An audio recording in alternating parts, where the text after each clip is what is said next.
235 आमदारांनी एकमुखाने देवेंद्रजींना मुख्यमंत्री केलंय.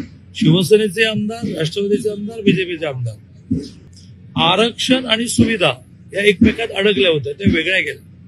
आरक्षण नसतानाही सुविधा, आरक्षण नसतानाही हॉस्टेल, आरक्षण नसतानाही 50% फी भरणार, आरक्षण नसतानाही निर्वाह भत्ता देणार. मग आरक्षणही दिलं, हायकोर्टात टिकवलं. त्यांच्या विरुद्ध दलित असतील किंवा मराठी असतील, ओबीसी असतील, हे त्यांच्या विरुद्ध कधी जाऊ शकत नाहीत. ओबीसीचं वेगळं मंत्रालय देवेंद्रजींनी सुरू केलं आणि त्यामुळे ओबीसींना प्रत्येक जिल्ह्यामध्ये हॉस्टेल, अशी 72 हॉस्टेल देवेंद्रजींनी घोषित केली. मराठ्यांना प्रत्येक जिल्ह्यामध्ये हॉस्टेल देवेंद्रजींनी घोषित केलं.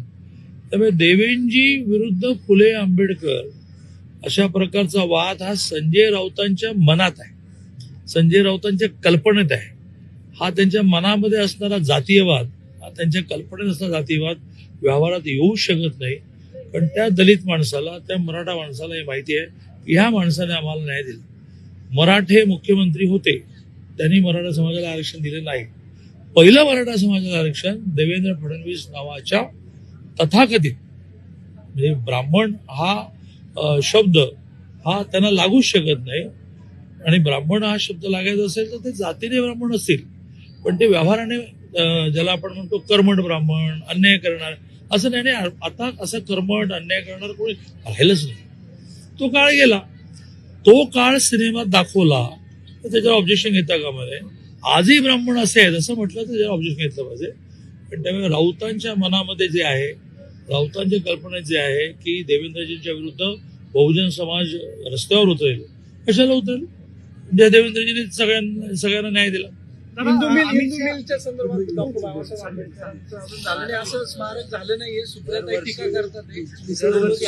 आपल्या माहितीसाठी की डॉक्टर बाबासाहेब आंबेडकरांचं हिंदू मिलचं स्मारक या विषयामध्ये सगळ्या गोष्टी पूर्ण होत असताना पुतळ्याची उंची या विषयावरून अनेक दलित संघटनांनी आपलं म्हणणं मांडलं. त्यामुळे पुतळ्याची उंची वाढवावी लागली. एखादी गोष्ट बदलते त्यावेळेला त्याच्यामध्ये खूप टेक्निकल गोष्टी असतात. अंदाजपत्रक बदलणार, सँक्शन बदलणार, टेंडर बदलणार आणि त्यामुळे थोडा वेळ लागतोय. परंतु त्याचं काम सुरू आहे आणि देवेंद्रजी मुख्यमंत्री या नात्याने त्याचा आढावा घेतला. आता पुढचा मुद्दा तुमचा उपस्थित होईल अरबी समुद्रातलं शिवाजी महाराजांचं स्मारक. याही विषयामध्ये हायकोर्टामध्ये आपण केस जिंकलो पर्यावरणवाद्यांच्या विरुद्ध. मी पीडब्ल्यू मिनिस्टर होतो, त्याचं एस्टिमेट झालं, त्याचं टेंडर निघालं, ते वर्क ऑर्डर LNT ला मिळाली 2700 कोटी रुपये. काम 10% झालं आणि मग हायकोर्टाने स्टे दिला. हायकोर्टामध्ये स्टे नाही आला, सुप्रीम कोर्टात स्टे आला, तोही उठला. आणि सुप्रीम कोर्टाने आता लेटेस्ट हायकोर्टाला असं म्हटलेलं की तुम्हीच निर्णय घ्या. हायकोर्टाची ती केस आम्ही ताकदीने लढवू. सगळ्या परवानग्या पर्यावरणाच्या मिळाल्या आहेत. त्यामुळे अरबी समुद्रातलं छत्रपती शिवाजी महाराजांचं स्मारक सुद्धा पूर्ण होईल. हिंदू मिलचं डॉक्टर बाबासाहेब आंबेडकर स्मारक पूर्ण होईल. अमित शहा काल महाराष्ट्र दौऱ्यावरती होती. एकनाथ शिंदेंनी अर्थखात्याकडून पहिली मंजूर होत नसल्याची तक्रार अमित शहाकडे केल्याची माहिती मिळते. त्याच्यामध्ये काही अशा माहित्या तुम्हाला जास्त असतात. याचं कारण तुम्हाला दिवसभर टेबलवर कागद पेन घेऊन स्टोऱ्या तयार करायच्या असतात. अशा काही स्टोऱ्या तयार करण्यामध्ये तुमची क्षमता कमी पडली, अशा स्टोऱ्या तयार करण्यात मी पण तुम्हाला मदत करेन. मात्र महायुतीमध्ये काय आलेलं मला एक वाक्य म्हणायचं. महायुतीमध्ये खूप आलबेल आहे, खूप समन्वयाने चाललाय. एका रक्ताची 4 माणसं घरामध्ये असतात, तिथेही भांडायला लागतं. इथे तर वेगवेगळ्या पार्श्वभूमीचं, अजितदादांची पार्श्वभूमी वेगळी, एकनाथ शिंदेची वेगळी, देवेंद्रजींची वेगळी, अशी वेगळ्या पार्श्वभूमीची माणसं जेव्हा एकत्र काम करतात त्यावेळेला खळखळ नाही झाली तर हलवून बघायला गेलं की जिवंत आहेत की गेले. खळखळ आहे याचा अर्थ ते जिवंत आहेत, खळखळ आहे याचा अर्थ ते आपली खळखळ व्यक्त करतात. व्यक्त नाही केली तर म्हणून आजारी पडतो, व्यक्त करायचं असतं. ओके, आता मला जरा संजय राऊतांवर बोलायचं. संजय राऊत हे जे रोज शोध लावतात, देशाचे गृहमंत्री माननीय अमितभाई शहा हे रायगडावर छत्रपती शिवाजी महाराजांच्या पुण्यतिथीनिमित्त समाधीचं दर्शन घ्यायला आले. त्या समाधीची पार्श्वभूमी अशी की ती समाधीचं जीर्णोद्धार केल्यानंतर 100 वर्षात पूर्ण होतं. 384वी पुण्यतिथी, समाधीच्या पुनरुत्थानाला 100 वर्ष पूर्ण झाली. जिजामातेच्या समाधीचं दर्शन घेणं, छत्रपती शिवाजी महाराजांच्या सिंहासनाचं दर्शन घेणं, छत्रपती शिवाजी महाराजांचं समाधी दर्शन, आता याचं स्वागत करायचं सोडून संजय राऊत गेले 3 दिवस बोलतायत कोणी प्रतिसादच देत नाही हो. तर संजय राऊतजी राजकीय दुश्मनी असावी, परंतु अशा प्रकारचा प्रसंग ज्याच्यामध्ये पहिल्यांदा त्या देशाचे गृहमंत्री आहेत, मला मान्य आहे की इंदिरा गांधी येऊन गेल्या आहेत, पंडित जवाहरलाल नेहरू येऊन गेले आहेत, अटलजी येऊन गेले आहेत, जयसिंग येऊन गेलेले आहेत, पण देशाचे गृहमंत्री या नात्याने आणि शिवभक्त अमित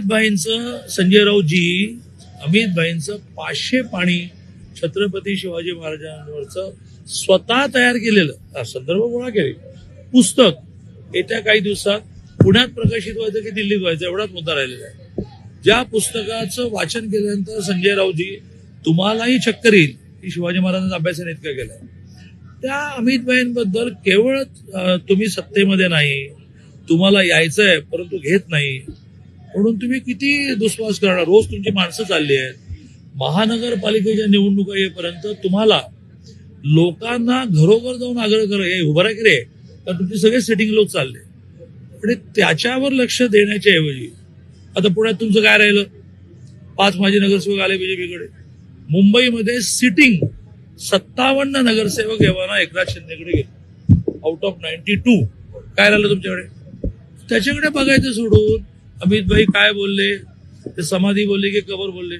बोलण्याच्या ओघामध्ये एका बाजूने त्यांना ते समाधीच्या दर्शनाला आले, समाधी शब्द त्यांच्या डोक्यात होता म्हणून लगेच मुसलमानांचा अनुनय सुरू केला, गबरेला समाधी म्हटली. अरे कुठून शोधला होता? मला हे म्हणायला तुम्ही वेळ दिला त्याबद्दल तुमचं धन्यवाद. तुम्ही असं म्हणालात की यायचे पण घेत नाहीत, म्हणजे प्रयत्न केला जातो शिवसेनेला, म्हणजे उद्धव ठाकरेंच्या शिवसेनेला. तुम्ही असं आहे की शिवसेना मागे लागून देवेंद्रजी, एकनाथजी, अजित पवारांना आणि वरच्या नेतृत्वाला कन्व्हिन्स करून आली नाही. यायचं की नाही, घ्यायचं की नाही माझा विषय आहे. तर महानगरपालिकेला मुंबईसारख्या ठिकाणी उभं करायला माणसं मिळणार नाहीत. आता याचा अर्थ असा आहे का की ते मागे लागले जसं मी म्हणतोय? याचा अर्थ असं लागला आहे का की आम्ही नाहीये म्हणतोय जसं? मी आपलं प्रेडिक्शन दिलं की जर ते सत्तेवर आले नाही, गळती करत लांब सोडावं, कोल्हापूर, पुणे माणसंच नाही मिळणार, मुंबईत माणसं नाही मिळणार.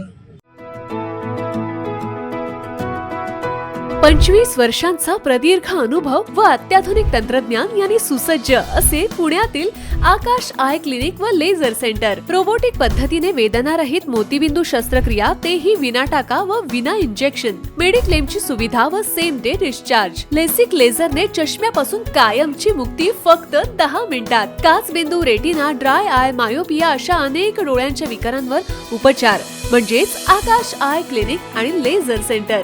CTR कंपनी जवळ, विमान नगर, नगर रोड, पुणे. संपर्क 8888173100.